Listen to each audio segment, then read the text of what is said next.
Illum se nitkellem daqsxejn dwar suġġett kontroversjali, suġġett famuż ħafna li jinvolvi il-mażonerija. Sewwa sa nibda billi nagħti ftit dettalji fejn tidħol tradizzjonijiet massoniċi u forsi wkoll il-ġerarkija massonika. Mela, il-mażuni qabel kollox hija ordni, hija fratellanza sewwa globali. U dawn għandhom sa fejn nafu żewġ uċuħ biss, sakemm m'għandhomx iżjed, għandhom żewġ uċuħ. Għandhom dik filantropika illi b'dan il-wiċċ huma jkunu jistgħu joħorġu fil-pubbliku biex jagħmlu fundraisings għal karità u għal terapiji fuq cancers u għajnuna ta' dan it-tip sewwa.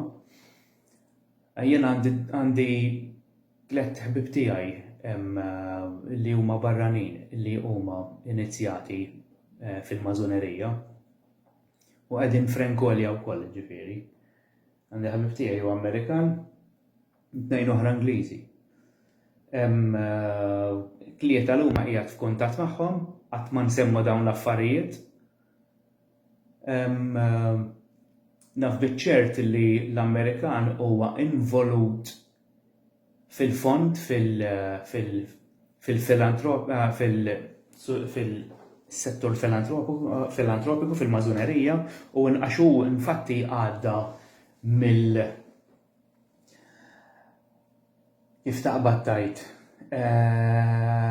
għadda mill-battalja tal-kanser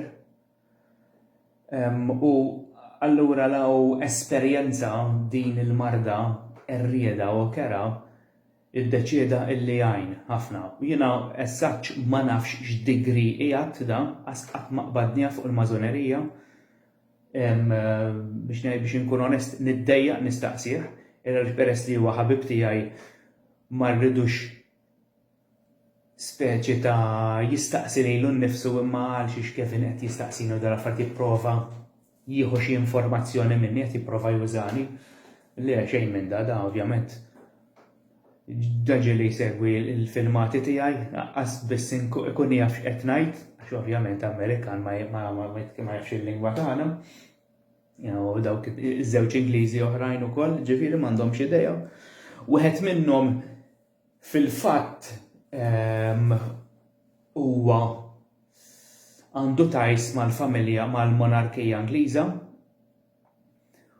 u darba kien qalli ilu dan kien qalli li ġi blackballed, jiġifieri hu għax da businessman ġi blackballed ma m'għandix idea fuq xi għax ovvjament ma qadx jgħid li affarijiet intimi u jiena ma staqsejtu xaqqas imma ħadd interess kbir meta beda jkellimni fuq dawn l-affarijiet, msejt kif kien ġie l-kliem dan qed ngħid xi 9 snin ilu jekk mhux iżjed, jiġifieri.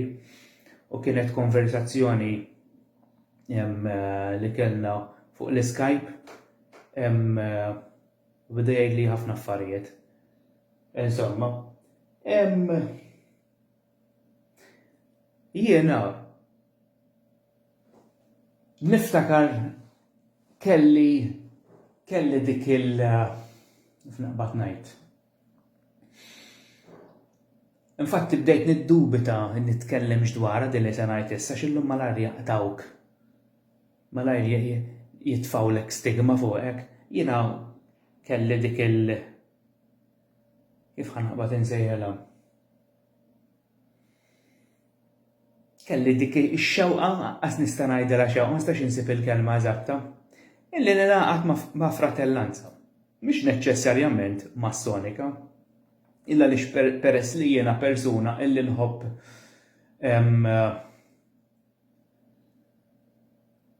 id-dinja ħansejħu lajk eżoterika, id-dinja simbolika, dak kollu li għandu x'jaqsam ma' affarijiet illi il-poplu b'mod ġenerali ma jafx dwarhom sewwa u meta jisma' ċertu affarijiet simboliċi u li jmorru oltre dak li tik is-sistema daw qishom semgħu xi ħaġa tant stramba u tant hija grotteska illi malari jassoċjawha ma' ċertu ċrieki suwed.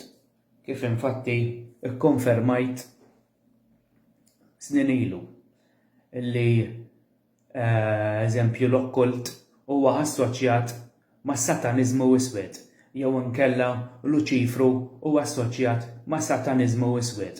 Dan mhuwiex veru, sewwa din hija il-Knisja Kattolika illi hija l-ewwel frattellanza Kristjana li kien hawn f'wiċċ id-dinja, meta ngħidu Kristjana mhix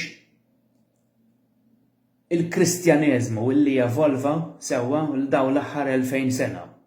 Sewwa din il-Knisja il-Kattolika di titbeżza lin-nies bil-babaw, di titbeżza lin-nies biex ma javviċinawx lejn ċertu affarijiet. Ovvjament l-intenzjoni kienet biex toħloq distakk enormi bejn affarijiet li huma ta' potenzjal kbir illi jservu lill-Knisja Kattolika. U allura la dawn jservu l-Knisja Kattolika u li minn dawn l-affarijiet il-Knisja qiegħda ovvjament assumiet kontroll u monopolju sħiħ. Nistgħu ngħidu tad-dinja sewwa il għaliex ir-reliġjonijiet kollha sewwa hekk mhix pagani, hekk nibtux mis-setta Ibramika sewwa dawn kollha għandhom alleanza u affiljati mal-Knisja Kattolika minn wara l-kwinti, kollha kemm huma ir-reliġjoni Iżlamika, id-denominazzjonijiet Kristjani, Protestanti minn wara l-kwinti dawn huma kollha business, kollha kemm huma, Sewwa u naf biċ-ċert illi dawn huma kollha business, ir-reliġjonijiet kollha.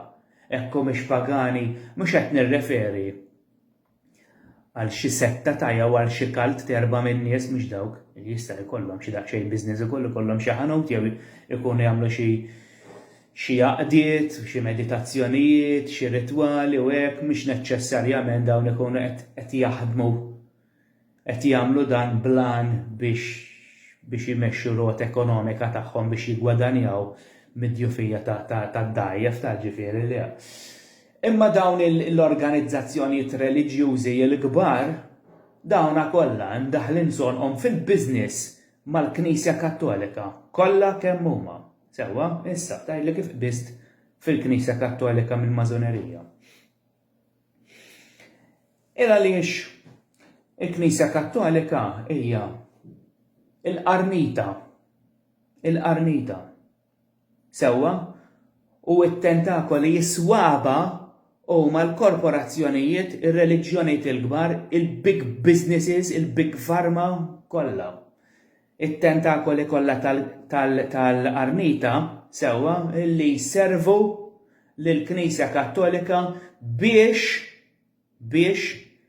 ikomplu jiddividu lin-nies, jmardu lin-nies u jikkonvinċu lin-nies b'ħasil tal-moħħ sewwa ħalli jkomplu jwittu bi propaganda din li tissejjaħ in-New World Order.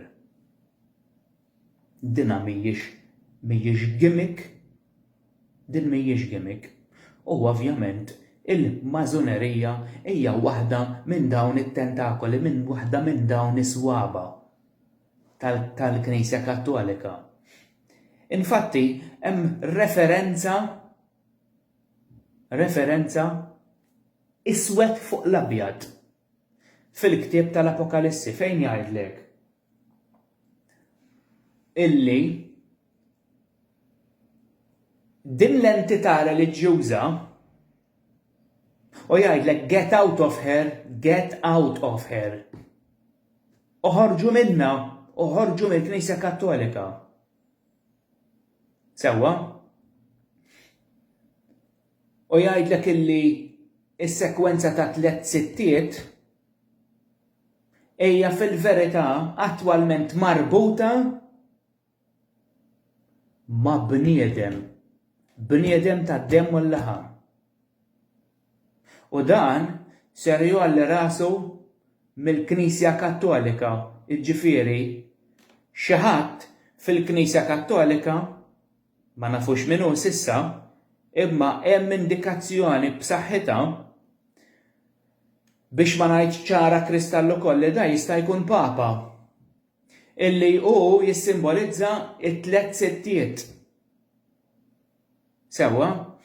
Illa li dawn ir-referenzi qegħdin b'mod allegoriku fil-ktieb tal-Apokalissi moddija bħala rejiet, imma fil-verità dawn ir-rejiet huma rappreżentazzjonijiet tal-papijiet tal-aħħar 8 papijiet. Sewwa, l-aħħar 8 papijiet. Issa l-aħħar papa, skont kif qed nifhimha jiena, jista' ma jkunx papa ta' ma jiena qed nuħadha xi nagħmel studju fuq il-ktieb tal-Apokalissi u jiena qed nassoċja dawn it-8 rejiet illi m'hawnx rejiet bħalissa, fis-sens m'hawnx rejiet illi għandhom kontroll ta' pajjiż kif kienu qabel. Sewwa, imma papa għandu kontroll kbir, enormi. Illa għaliex l-Imperu Roman għadu fis-seħħ u għadu għaddej. Mhix dan li għadu fis-seħħ u għadu għaddej, illi kull entità fid-dinja taqa' taħt il-kappa tal-Vatikan.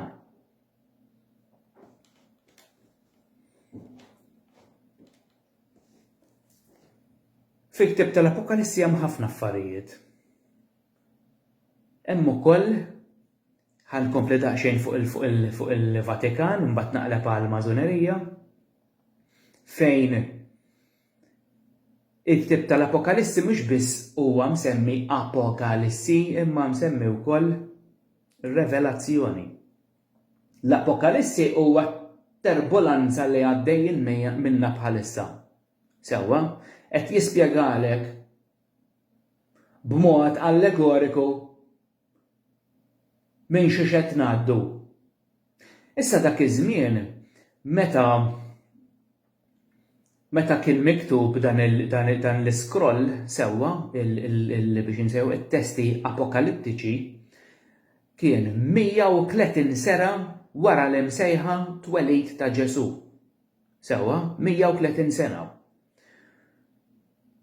F'dawn it-testi hemm studjus, skrittur illi kienu wkoll isqof fil-Knisja Kattolika li kien jismu Irenaeus, sewwa, dana kien għamel analiżi profond tal-ktieb tal-Apokalissi u dan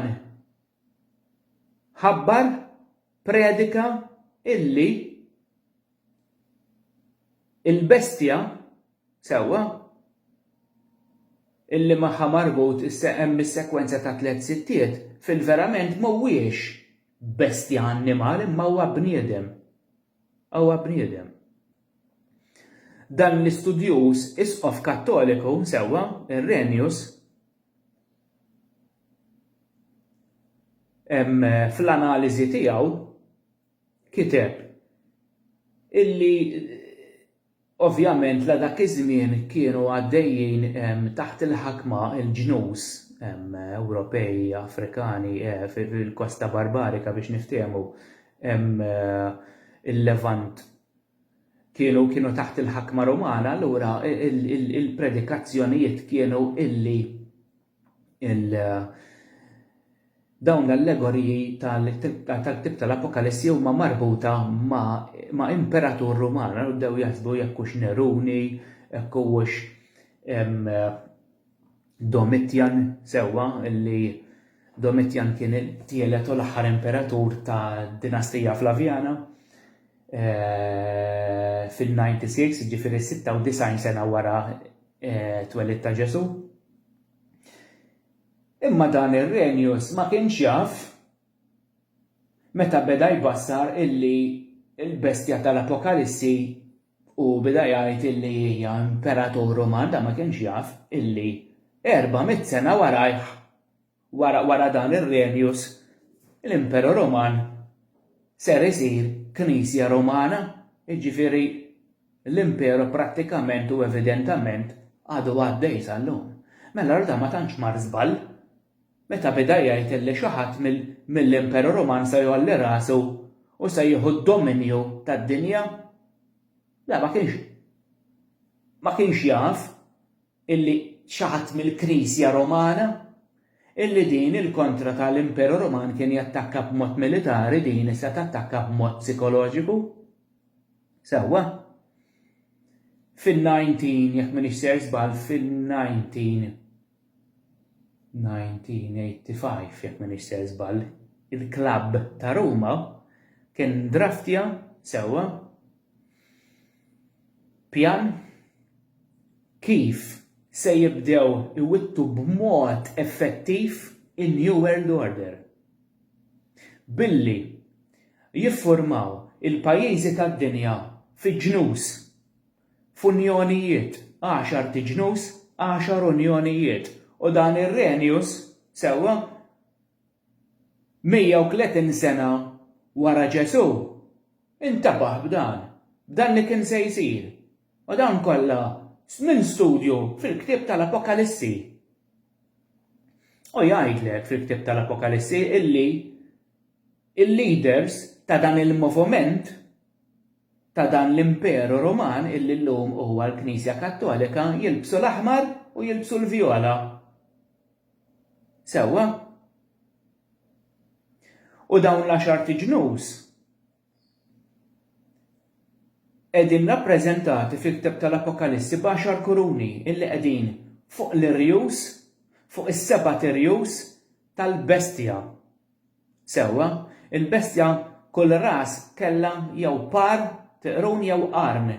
Kull qarn kien hemm kuruna u kull kuruna tissimbolizza royalty. Imma fil-verità dawn kienu qed jirrappreżentaw l-10 rejiet illi jien assoċjajt mal-10 papiet. Sewwa, issa dan fil-ktieb tal-Apokalissi jgħidlek illi dawn dawn l-10 persuni sovrani se jagħmlu alleanza mal-Knisja Kattolika se jservuha fil-preparattiva tad-dominju tad-dinja fis-seħħ tan-New World Order. Mhux l-ewwel darba li smajna l-Obama jgħajjad bin-New World Order, mhux l-ewwel darba li smajna lil Bush Senior jgħajjad bin-New World Order, mhux l-ewwel darba li smajna xi papa, speċjalment Benedittu. We need a New World Order jippriedka fi Pjazza San Pietru u jsemmi New World Order. Għaliex New World Order? Illa għaliex jekk inti għandek dinja frammentata, fis-sens għandek ħafna pajjiżi, kulħadd għandu l-liġijiet tiegħu, kulħadd għandu xi reliġjon, kulħadd għandu l-ideoloġija tiegħu, kulħadd għandu kostituzzjoni għalih, allura din hija diffiċli biex huma jassumu kontroll wieħed, allura x'jagħmlu? Għandek imperu wieħed? Sewwa, reliġjon waħda, militar wieħed, kap wieħed. U hekk inkunu iżjed nistgħu nikkontrollaw. Infatti, il-Knisja Kattolika li hija maestru tal-istrateġija l-Knisja Kattolika. Mela fejn qabel fi żminijiet medjavali, sewwa, dak li tissejjaħ ukoll Dark Age, id-Dark Age, għal xiex tissejjaħ Dark Age, il-perjodu medjavali, ġifieri l-ewwel fażi tal-perjodu medjavali, jela għaliex meta l-Knisja Kattolika assumit kontroll tal-Imperu Roman, sewwa, l-Imperu Roman dawk il-pajjiżi, dawk il-provinċi li kienu jaqgħu taħt id-dominju Roman, daw spiċċaw fid-dlam għaliex il-Knisja ma ħallitx irtirat sewwa l-intelligenza ppubblikata, xjenzi ppubblikati, il-libreriji ċensurathom sewwa, kien hemm ħafna infatti libreriji illi ħadu n-nar. Mhix veru ħadu n-nar daw x'għamlu daw qabdu serqu l-kotba kollha illi kienu fihom xjenza u filosofija. Allura x'ġara? Id-dinja waqgħet f'injoranza. Dark age, għalhekk dlam, għalhekk aħna nsejħu għad-dawl. Għax min hu illuminat. Min hu illuminat jaf x'inhu jiġri. U min qam, u min għandu moħħu miftuħ, imma dak li dak li min għalh li għax għandu xi PhD jew għax għandu xi masters bir-rispett kollu u ħareġ mill-università, mhux kulħadd imma ħafna minnhom daw. Min għalih li jaf iżjed minn ħadd ieħor għax tiġi tgħidlu, isma' inti taf illi qed jippruvaw jiffurmaw New World Order sewwa sħubija waħdiena tal-pajjiżi kollha illi din sa tiġi immexxija minn lider wieħed. X'inti tgħid mullem daw wieħed minn daw l-imġienen tal-conspiracy theories daw wieħed minn dawk il-manjaċi, il-psikopatiċi, hekk jarawna lilna dawn li ħarġu mill-universitajiet sewwa maħna li aħna maħniex mitħla ta' universitajiet, aħna l-ignoranti, aħna li qed ngħixu fid-dlam. Fil-verità bil-kontra. Illa lix l-akademiku huwa l-iżjed persuna li jbati biex joħroġ mill-ħasil tal-moħħ u mis-sistema. Għalhekk tissejjaħ sistema għax moħħok is-sistemat mis-sistema biex jaħdem u jiffunzjona skont ir-rieda ta' dawk li jġdulek l-ispak.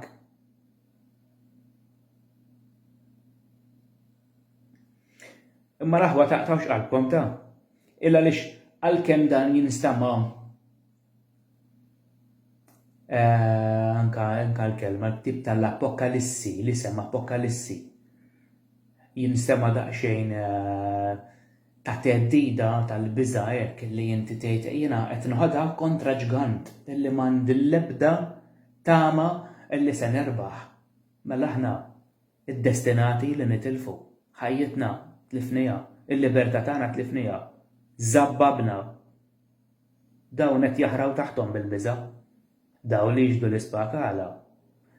Ma daw jistgħu jiġġieldu kontrina kollha. Dawn mhux għalhekk qed jiċċensuraw u jmardu u jiddividu. Għax jafu li huma m'għandhomx ċans kontrina kollha, għalhekk daqqa waħda tagħhom rashom qed jippanikjaw qed jisprejjaw u jmardu ċensura bla doċċ. Għalhekk.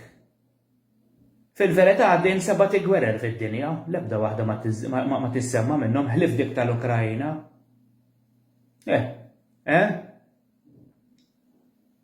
Marru hemm nuwa tal-medja tas-sistema li kkontrollati mill-gvernijiet pupazzi tas-sistema.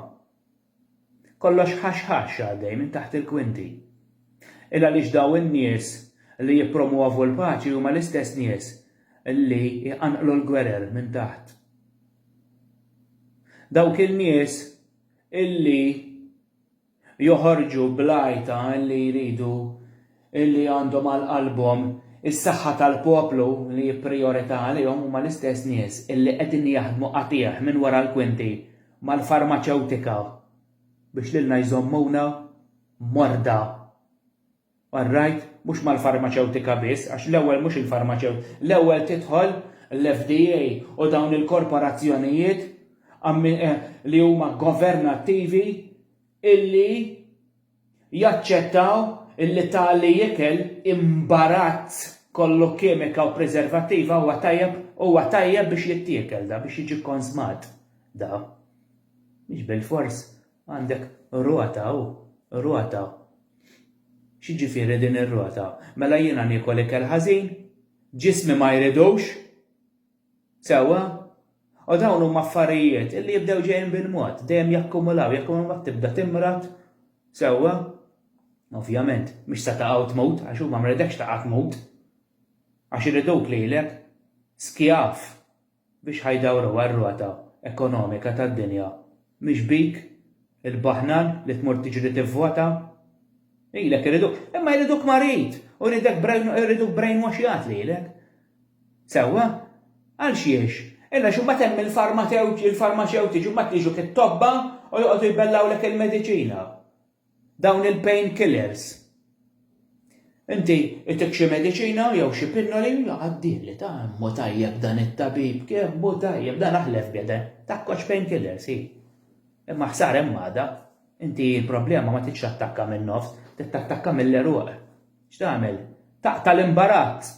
Imma tant medukawniex f'din is-sistema. Kif m'għandniex nieklu. Sewwa, illi inti tasal f'punt tgħid imma x'se naqbad niekol jiena, biex bil-forsi jekk m'hawn xejn tiekol il-ħaxix ukoll kollu vvalenat bil-pestiċidi u bil-kimika. Mhix kulħadd għax hawn min, ovvjament min għandu għali privati tiegħu u moħħu miftuħ u jaf kif għandu jattakka u juża n-natura stess biex insetti oħra ma jattakkawx. Pereżempju inti għandek jiena ma nifhimx, imma dik kont smajta minn għand ħabib tiegħi illi studja l-permaculture sewwa u insomma evolva fil-permaculture u llum sploda u għandu ħafna bejħ u infatti n-nies iduru lejh da biex jisiru jafu ċertu affarijiet u biex jixtru minn għandu affarijiet hekk. Jekk inti għandek għal-mod tal-kelma x'jien naf żrajt din il-ħaxixa, din il-pjanta hawnhekk u din normalment għax in-natura jekk taħdem għandek ekosistema sewwa, n-natura ekosistema. U tiġi dan it-tip ta' nsett fuqha, mela inti biex dan it-tip ta' nsett titgerxu, tiżra pjanta illi jgerrixlek mela tiżra pjanta ħdej din il-pjanta l-oħra li tiġi normalment attakkata minn dan l-insett. Tiżra pjanta oħra illi din tarmi ċertu enerġija li jiddejjaq lil dan l-insett. Allura ma jiġix, minflok ma tuqgħod tisprejja l-pestiċidi fuqhom daw l-imbarat, hemm din l-ekosistema li fin-natura jsiru dawn l-affarijiet.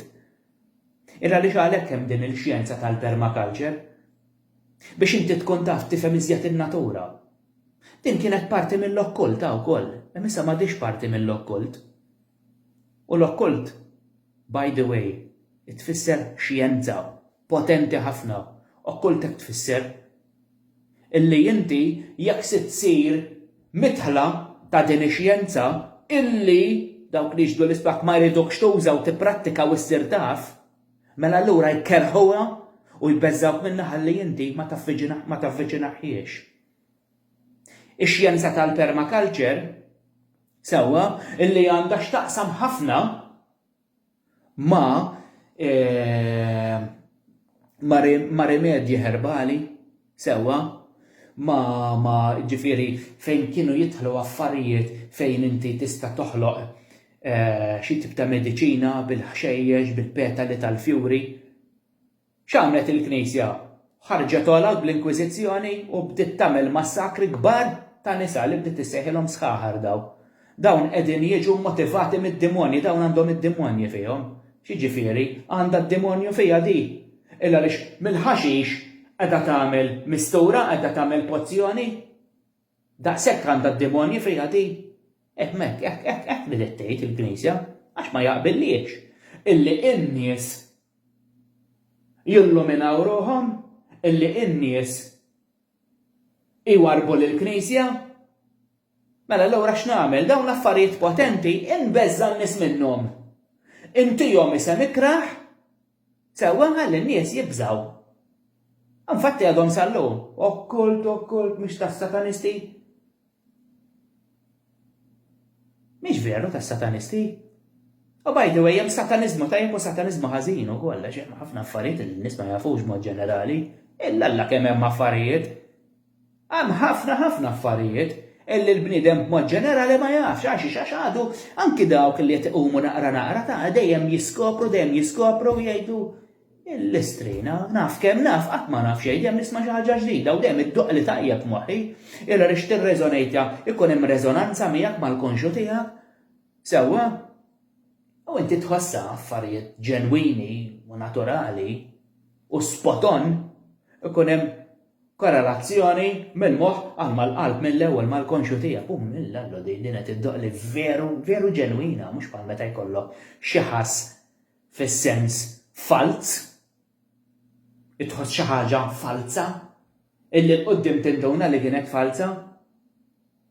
Kemm kien hemm nies kattoliċi illi mbagħad għażlu reliġjoni oħra dik tal jgħidu l born again. Għala, għax qabel kienu minari qed jagħmlu xi ħaġa tajba, mbagħad ingħaqdu ma' denominazzjoni kristjani protestanti dawk li nqataw minn mal-Knisja Kattolika. Għax daw indunaw li l-Knisja Kattolika m'hemm xejn sew fija.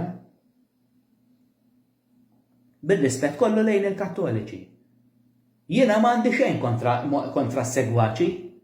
Is-segwaċi m'għandi xejn kontrihom, anzi nixtiequ jien ma rridx nuża l-kelma niftħilhom magħhom għax jiena m'iniex għallim, jiena m'iniex mien xejn, jiena persuna illi minn ta' età żgħira.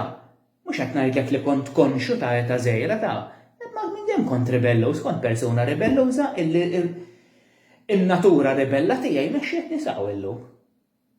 U grazzi għan-natura rebelluża tiegħi jiena llum sirt naf ħafna affarijiet. Minn aspetti differenti, minn aspetti politiċi, minn aspetti mediċi, minn aspetti edukattivi, minn aspettivi ta' soċjetà, minn aspettivi allegoriċi, hemm ħafna fl-okkult fis-sistema okkultistika hemm affarijiet li tant huma b'saħħithom jekk aħna nħadnuhom, jekk aħna nipprattikawhom. Illi tista' tgħid bye lit-tabib, lir-reliġjon, lis-sistema kollha taqbad u tiflaxxa fil-loki. Għax m'għandek fil-verità m'għandekx bżonnhom int, għandek is-sistema li tiżommok marid biex imbagħad inti tmur tixtri l-mediċina, inti ma tafx illi s-sistema farmaceutika hija waħda mir-rubini ewlenin tas-sistema iddawwar $4 triljuni u euro. Biex ma ngħidlekx fix-xahar, ħanejduha fis-sena, imma dan huma realtajiet, din hija verità. Għandhom bżonnhom lilna, immissa tant eskalat il-biċċa xogħol. Tant tilfu l-kontroll. Dawn l-imsejħalit li fil-verità huma biċċiet tal-imbarazz. Sewwa, tant tilfu sormhom u tilfu rriedni ta' din id-dinja illi iridu joħolqu sistema oħra. Iridu jnaqsu id-nies għax ma jistgħu m'hemmx kontroll. Sewwa, ma m'hemmx kontroll għax qed jagħmlu. Iridu jġibu d-dinja minn pajjiżi reġjun wieħed, New World Order, biex kun jistgħu jattakkaw